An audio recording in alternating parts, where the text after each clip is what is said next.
गायत्री. तर तुमचं सगळ्यांचं माझ्या यूट्यूब चॅनलमध्ये खूप खूप स्वागत. कसे आहात तुम्ही सगळे? मजेत ना? मजेतच असायला हवं.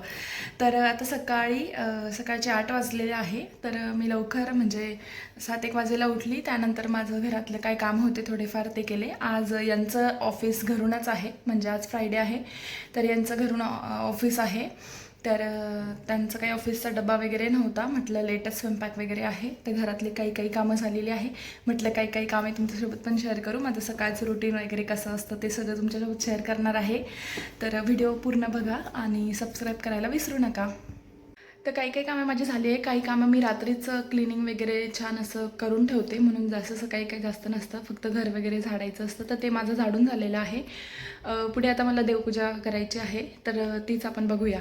रोजच्याप्रमाणे मी छान अशी देवपूजा करून घेतली. सगळ्या देवांना आधी अंघोळ वगैरे घातली. त्यानंतर मी छोट्याशा माळा घेतलेल्या आहे, तर त्याच मी त्यांना घालून घेतल्या. त्यानंतर अगरबत्ती लावून छान अशी आरती वगैरे करून घेतली. आता माझ्याकडे तर काही असं देवघर नाही आहे, पण मी सगळ्या देवांची मांडणी जी आहे ना, तर ती मी चौरंगवरच केलेली आहे. तर छान अशी माझी देवपूजा वगैरे झालेली आहे. आणि आता मग कपडे वगैरे मी टाकून घेते मशीनमध्येच.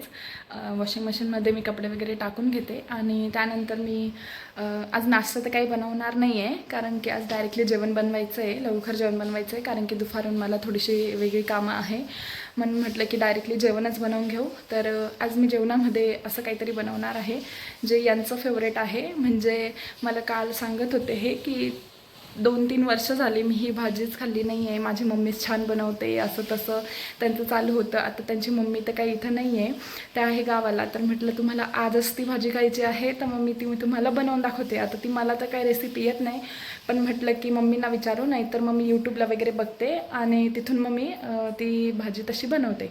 तर कोणती भाजी आहे ती तुम्हाला पुढे मी सांगतेच. तर चला आपण बघूया कोणती भाजी ती, आणि पुढे आजच्या दिवसामध्ये काय काय होतं ते पण मी शेअर करते. तर छान अशी भाजी मी बनवली आहे. याची रेसिपी मी तुम्हाला नेक्स्ट टाईम जेव्हा बनवेल ना तेव्हा शेअर करेल, कारण की मी सुद्धा यूट्यूबमध्ये बघूनच ती भाजी बनवली. आता बघू कशी झाली ते. यांची रिॲक्शन यांनी दिली तर मी नक्की ती कॅप्चर करेल. बघू आता कसं होतं. मी आता जेवायला बसतो आणि मी माझ्यासाठी ही शेवभाजी केली आहे, कारण की मला काही ती कांद्याची भाजी आवडत नाही. हां, सो मी विसरली की काय भाजी सांगायची होती. तर ही कांद्याची चटणी बनवली आहे. आणि खूप दिवस, एक मिनटं मी समोर बोलते. छान मी इकडे गॅलरीमध्ये आलेली माझ्या. तर मला हे सांगायचं होतं की मी कांद्याची चटणी बनवली आहे. खूप दिवस झाले म्हणे मी खाल्लीच नाही आहे असं ते सांगत होते. तर त्यासाठी मी ही कांद्याची चटणी बनवली आहे. आणि आता बघू ती कशी होते. हे यांचे रिॲक्शन जर हे कम्फर्टेबल असतील तर मी त्यांना व्हिडिओमध्ये सुद्धा घेईल, आणि त्यांची जी रिॲक्शन आहे ती बघते. त्यांना माहिती नाही आहे की मी काय बनवलं आहे आज थोडंसं, कारण की मी डायरेक्टली स्वयंपाक बनवला, म्हणजे आज नाश्ता वगैरे काही बनवला नव्हता, डायरेक्टली स्वयंपाकच बनवला, म्हणून त्यांना काही माहिती नाही आहे. त्यांची मीटिंग वगैरे चालू होती आणि मी इकडं स्वयंपाक वगैरे केला. कपडे माझे इकडे चालू आहे अजून पण. तर आत्ताच आम्ही जेवायला बसलो होतो. मी तुम्हाला मगाशी बोलली ना की आपण त्यांची म्हणजे भाजी कशी झाली असं रिॲक्शन घेऊ. तर कशी झाली आहे भाजी? छान झाली, मस्त आहे. मम्मीची वेगळी आणि तुझी वेगळी, चव चांगली.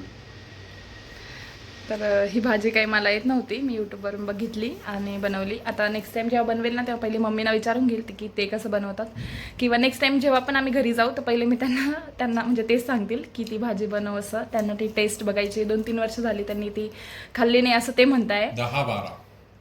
किती वर्ष झाले तुम्ही बोलले? किती वर्ष झाले खाल्ले नाही आहे? 10 ते 12.